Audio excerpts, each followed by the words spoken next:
সাৰ্কুলাৰ হই আমি কাৰ্বি আংলং সৰকাৰক অনুৰোধ কৰো যে কাৰ্বি আংলং জিলাৰ ব্ৰিটিশৰ দিনত স্বাৰ্থে ৰংপি ডাঙৰিয়াক আমাৰ কাৰ্বি আংলং জিলাত শিৱসাগৰ জিলা যেতিয়া আছিলে তেতিয়াই এপইণ্টমেণ্ট দিছিলে আৰু তেখেত আজি সুদীৰ্ঘ 121 বছৰৰ পিছত তেখেতক আমি স্মৰণ কৰিছোঁ ইয়াত আৰু কাৰ্বি আংলং চৰকাৰক আমি এটোৱে অনুৰোধ জনাইছোঁ যে আমাৰ মাননীটো আজি অসম চৰকাৰে যেটো দিছে গাঁও প্ৰধানক সেই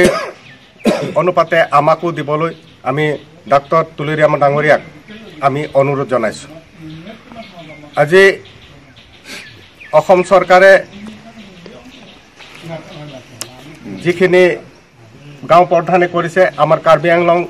চৰকাৰী গাঁওবুঢ়াবিলাকো একেই কামেই কৰিছে আমি যিখিনি চৰকাৰৰ কাম কাজখিনি চাৰ্টিফিকেট দিয়াই হওক বা কৰোণাৰ সময়ত যিখিনি আমি চৰকাৰী গাঁওবুঢ়াবিলাকে কৰিলোঁ প্ৰশাসনৰ যিটো দিশ আছে সেইটো দিশ আমি চৰকাৰী গাঁওবুঢ়াবিলাকে থানাৰ পৰা হ'লেও ফোন কৰে গতিকে আমি সেইখিনি কাম আমিও কৰিছোঁ আৰু অসম চৰকাৰৰ গাঁওবুঢ়াবিলাকেও কৰিছে গতিকে আমাৰ মাননীটো কিয় আজি কাৰ্বি আংলং চৰকাৰে কমাইছে গতিকে মই বিশেষকৈ বিজেপি চৰকাৰৰ দিনত তুলিৰাম চৰকাৰক অনুৰোধ কৰিছোঁ যে আমাৰ মাননী অসম চৰকাৰৰ লগত একেই দিয়ে যেন বিশেষ নাই ইয়াকে কৈ মোৰ